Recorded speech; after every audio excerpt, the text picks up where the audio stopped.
আউযু বিল্লাহি মিনাশ শাইতানির রাজিম। বিসমিল্লাহির রহমানির রহিম।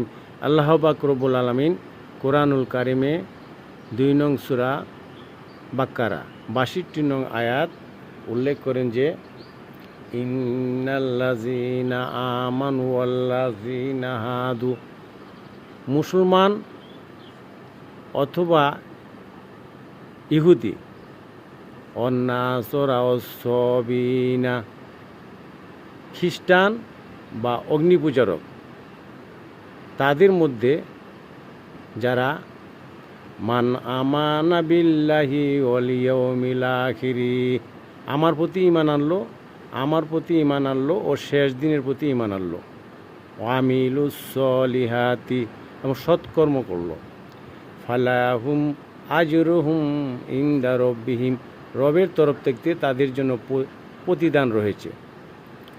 ওয়ালা খাউফুন আলাইহিম ওয়ালা হুম ইয়াহজানুন, তাদের কোনো ভয় নাই, তাদের কোনো চিন্তাও নাই।